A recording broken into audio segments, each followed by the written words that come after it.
मेरी तरफ से सबको नमस्कार, सत श्री अकाल एंड गुड मॉर्निंग। देखियो, ये वीडियो हिंदी भाषा में है और इसका टाइटल है कि आपका लगाया हुआ कनाडा का विजिटर वीज़ा क्यों रिफ्यूज़ होता है। ये कानून मैं आपको कनाडा सरकार के ऑफिशियल वेबसाइट www.cic.gc.ca से दे रहा हूँ। उसके पन्ना नंबर 2 के ऊपर ये शर्तें लिखी हुई हैं। इंग्लिश में इसका हेडिंग है what are the requirements you must meet for a visitor visa. Bharat में हम लोग इसको विजिटर वीजा कहते हैं, कनाडा में इसको टेम्परेरी रेजिडेंट वीजा के नाम से जाना जाता है। देखो क्या होता है कि हर आदमी को जो एप्लीकेशन लगाता है भारत से, उसको कनाडा का विजिटर वीजा नहीं मिलता और ना ही दिया जा सकता है।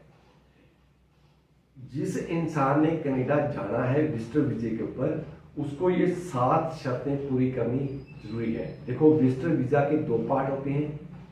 एक पार्ट वो होता है जो एप्लीकेंट है, जो कनाडा जाना चाहता है विजिटर वीजे के ऊपर। दूसरा वो होता है जो आपको स्पॉन्सरशिप दे रहा है। आज की इस वीडियो में हम लोग कवर करने जा रहे हैं कि यदि आप विजिटर वीजा कनाडा का लगवाना चाहते हो तो आपको कौन कौन सी शर्तें पूरी करनी जरूरी है। Number 1, satisfy an officer that you will leave Canada at the end of your stay. आप देखिए, आपने अपने SOP स्टेटमेंट ऑफ पर्पस, जिसको आप कवर लेटर भारत में कहते हो, उसके अंदर ties to your home country, इस हेडिंग के नीचे आपने वो चीजें बतानी होती हैं कि आप कनाडा घूम फिर के वापस क्यों आओगे। यदि मैं इसको करना चाहूंगा तो मैं बताता हूं, यदि हस्बैंड जा रहा है तो वो शो करे कि भाई वाइफ पीछे रह गई है। यदि वाइफ जा रही है तो हस्बैंड को पीछे छोड़ा जा सकता है। यदि हस्बैंड वाइफ दोनों जा रहे हैं तो बच्चों को पीछे छोड़ा जा सकता है।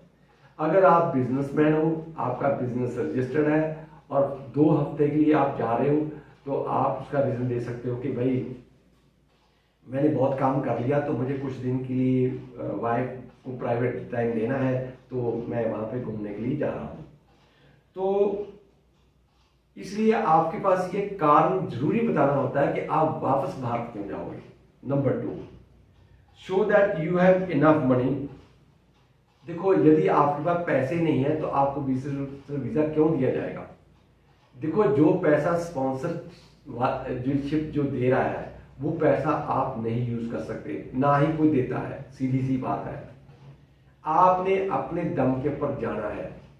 इसके लिए देख, मोटे मोटे 7 खर्चे मैं बताऊंगा। एक टाइम चाय का कप 350 रुपए का, लंच, ब्रेकफास्ट, डिनर, तीनों टाइम के लिए कम से कम 1000 रुपया, 3000 मल्टीप्लाइड बाय 3, 3000 रुपया हो गया। चाहे आप दिन में 2 बार पीते ही हो। फिर शाम को आप होटल में ठहरोगे तो $200 पर डे खर्चा है। शराब की बोतल है, कम से कम भी 60 रुपये कनेडियन डॉलर की है। फिर यदि आप मुर्गा लेते हो तो कम से कम $10 का वो है। यदि आप शॉपिंग करते हो तो कम से कम 2 लाख रुपया आप भारत की करेंसी का लगा लोगे। 2 लाख रुपए की आपकी एयर टिकट आने की और जाने की आएगी। और कानून के अंदर ये भी लिखा हुआ है कि वापस आके 1 महीना आपके घर का खर्चा आपके पास होना चाहिए, जो लगभग 10 लाख रुपए के बराबर बनता है। यदि आप इसको टोटल कैलकुलेशन करोगे भारतीय करेंसी में तो ये कम से कम 10 लाख रुपए बनेगा। और ये फंड्स 4 महीने पुराने होने चाहिए और आप ये पैसा तब तक नहीं निकाल सकते जब तक आपके वीजे की एप्लीकेशन का जवाब नहीं आ जाता। क्योंकि वीजा ऑप्शन ने सीधी जो आपने बैंक स्टेटमेंट लगाई है उस बैंक को ईमेल करनी होती है। यदि बैंक मैनेजर का पीछे जवाब आ गया कि भाई इसके बाद पैसे हैं तो आपका वीजा मिलने वाला है, नहीं है तो आपका रिजेक्शन होने वाला है। नंबर 3, इसकी कंडीशन है कि यदि आप विजिटर वीजे के ऊपर जा रहे हो तो आप वहां पे पढ़ाई या वर्क काम नहीं करोगे। अक्सर ये देखा गया है, भारत से जो विजिटर वीजे के ऊपर कनाडा में जा रहे हैं वो वहां पे या तो खेतों में काम स्टार्ट कर देते हैं या किसी रेस्टोरेंट में स्टार्ट कर देते हैं, तो या वो स्टडी स्टार्ट कर लेते हैं। वैसे स्टडी में तो उसको दाखिला मिलता नहीं है, क्योंकि उसकी कंडीशन होती है कि उसने गवर्नमेंट की परमिशन चाहिए होती है। काम डेफिनेटली जनता करती है जो वो नहीं कर सकते हैं।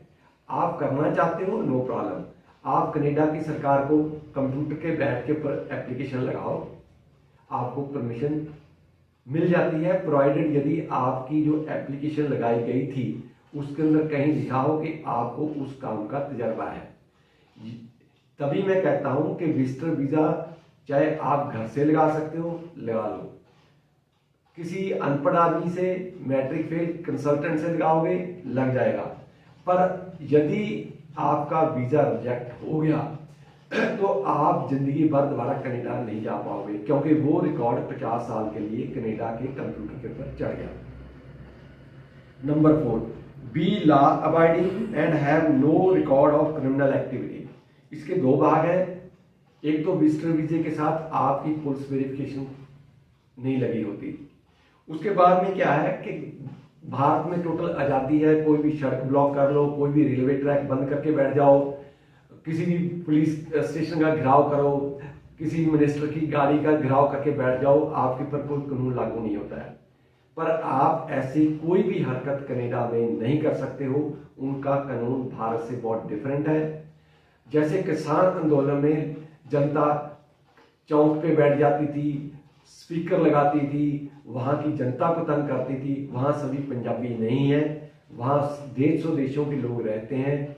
यदि आप कोई भी उल्टा सीधा काम करते हो, सड़क ब्लॉक करते हो, लोगों का काम पे नहीं जा सकते हैं। यदि काम पे नहीं जाएंगे तो तनख्वाह बराबर है, गवर्नमेंट का टैक्स का नुकसान होता है, फिर आपकी पिटाई होने ही वाली है। Number 5, not be a risk to the security of Canada. आपने खबरों में सुन ही लिया है कि यहाँ के 2 जो गैंगस्टर हैं वो कनाडा में पहुंच चुके हैं, क्योंकि उन्होंने पुलिस रिपोर्ट करवा ली थी कि उनका चाल चलन सही है। वो वहां पे देखो, कनाडा एक बहुत बड़ा देश है, आदमी एक बार जाकर कहीं छुप गया, उसको ढूंढना बहुत मुश्किल है। सो इसलिए ये कंडीशन है कि आप कनाडा के अंदर कोई भी ऐसी क्रिमिनल एक्टिविटी मत करो जिससे कनाडा की सरकार को आपको पकड़ के रिपोर्ट करना पड़े, आपको जेल हो जाए या आपको जुर्माना पड़ जाए। यहाँ पे आप ये बात ध्यान से देखो, तभी मोस्टली कनाडा का कोई भी अच्छा आदमी अपने रिश्तेदारों को भी स्पॉन्सरशिप नहीं देता है, क्योंकि यदि कोई कनाडा भारत से जाकर कनाडा में गलत कार्रवाई करेगा, क्रिमिनल एक्टिविटी करेगा, तो जो आर्मी ने स्पॉन्सरशिप दी है उसको उसका टोटल हर्जाना पे करना पड़ेगा। Number 6, provide any additional document if required. जब आपकी एप्लीकेशन को स्क्रूटिनाइज किया जाता है, उस टाइम पर यदि कोई वीजा अफसर देखता है कि किसी उसके अंदर डॉक्यूमेंट की कमी है या उसको कुछ और इंफॉर्मेशन चाहिए, तो आप डेफिनेटली प्रोवाइड कीजिए इन टाइम, नहीं तो आपकी वीजा अर्जी रद्द हो सकती है। Number 7, be in good health. वैसे कनाडा के कानून मुताबिक यदि आप कनाडा जाते हो तो आपको 6 महीने से ज़्यादा रहना है, तो आपको यहाँ से मेडिकल कराना पड़ेगा, वो भी कनाडा के अप्रूव्ड डॉक्टर से। पर आप अपना एप्लीकेशन लगाने से पहले आपके blood sample, stool sample, urine sample, chest x-ray आपने प्राइवेट तौर पे करवा लो, ताकि यदि आपको कोई प्रॉब्लम है वहां कनाडा में जाकर आपको ये काम बहुत महंगा पड़ेगा।